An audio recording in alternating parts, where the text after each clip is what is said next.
few years back during the Queen's Platinum Jubilee weekend, my good friend, the music man, Phil Jackson, was on a tear. He was singing and playing the guitar and playing his piano in all different places over this Friday, Saturday, Sunday, Monday.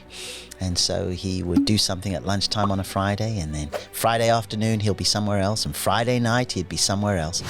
And anyway, on that middle night, the Saturday night, he was in the town centre, not too far away from where I live. I try and get out and sort of watch Phil anyway and record a little bit and just sort of have a good night out myself. But on this particular evening, he was somewhere in the town centre close to me, and I went down there, and as soon as I got there, I ordered an old-fashioned. Now, that drink, of course, was made famous, certainly to me, by Don Draper in the hit TV show Mad Men. Old Fashions are just terrific drinks, and anytime I go out and about, I love to sip an old fashioned.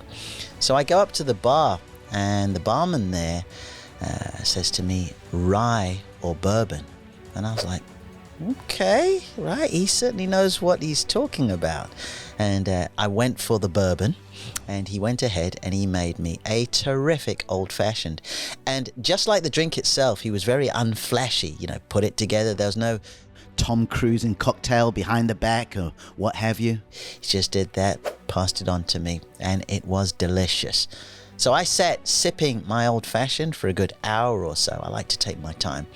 And then when I was done, and after a little while, I went back to the bar to order another one. Only my barman wasn't there. A colleague of his was there. And when I asked for an old-fashioned, they quite literally looked at me as though I was from Mars or something. So they stepped away, spoke to a colleague of theirs who whispered a few things in their ear, and they came back and they went ahead and started putting it together. Needless to say, I wasn't asked whether I wanted bourbon or rye whiskey in there. And then as a final kind of confirmation that I knew that they weren't totally clued up about what constitutes a proper old-fashioned, it didn't have the orange. And I'm just talking about that little twist there. So I pointed this out. I said, look, there's no orange. And they sliced some orange and put it in the main drink. So needless to say, it didn't taste great, and I'm not one really to complain a whole lot. There were a lot of people there, and besides, I was there watching my guy do his thing with the music.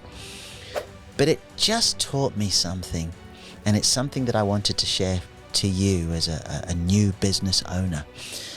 Sometimes you don't have to have a new invention or something really great, whiz-bang, innovative. Sometimes you've just got to know how to make a better old-fashioned than the person across town from you. And most times you can become a student of what you do. I told you how much I love the old-fashioned. I actually got a book, and you can see it here, all about the old-fashioned, right? And you see the movie with Ryan Gosling, Crazy Stupid Love.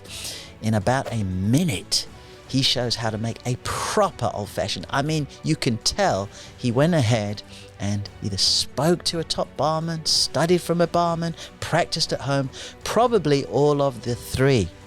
It wasn't lost on me when I saw that. And it made me wonder, how could somebody at the same venue just make such a great cocktail for me, including asking whether I wanted one particular spirit or another, and the other one had no idea. So, when you set about your business, and when you look for ideas, and when you look to sort of stand head and shoulders above everybody else, remember, particularly if you've got an idea on how others operate, you just need to make a better old-fashioned.